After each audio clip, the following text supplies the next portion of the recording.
วัสดีค่ะตุ้ยนุ้ยค่ะวันนี้จะมากินทะเลถังนะคะเราไปกินกันเลยค่ะ เหรอจะพูดอะไรสวัสดีค่ะอย่างนี้เหรอสวัสดีค่ะวันนี้นะคะเราก็จะมากินทะเลเผาไม่ใช่ทะเลเผา สวัสดีค่ะตุ้ยนุ้ยค่ะวันนี้จะมากินทะเลถังนะคะมีกุ้งตัวโตๆแล้วก็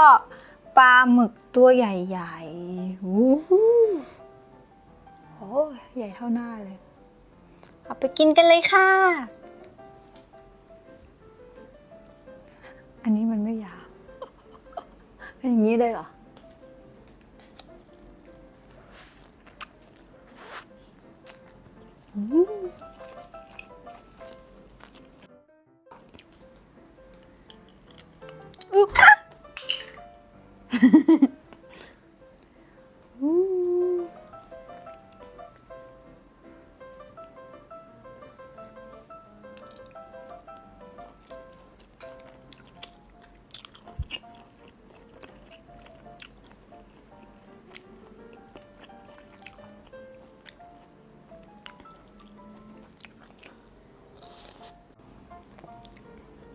ตัดปลาหมึกก่อน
ชอบหอยที่สุด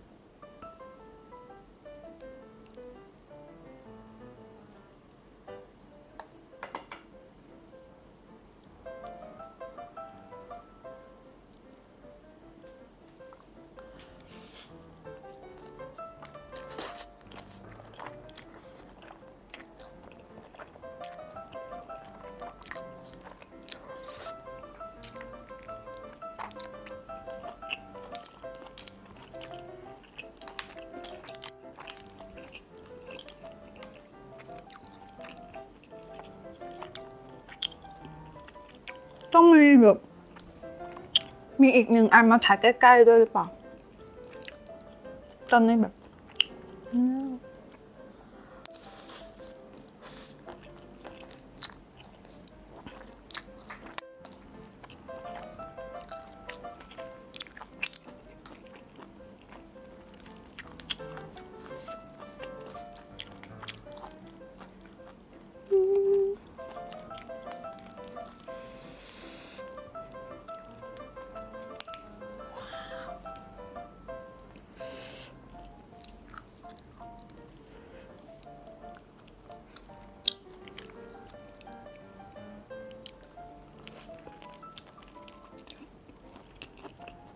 แค่ยากจังทำไงปวดยากอะมันกินไม่สวยอะหยุดก่อนไหม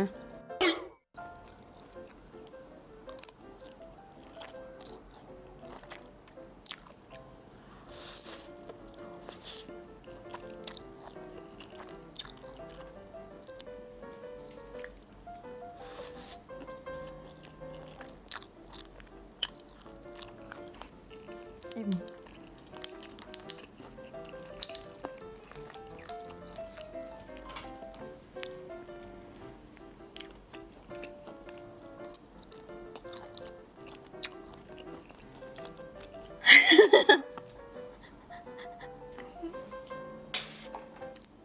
อย่าลืมกดแชร์กดไลค์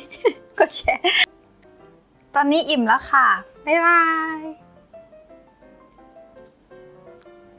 ปากเป็นสีดำ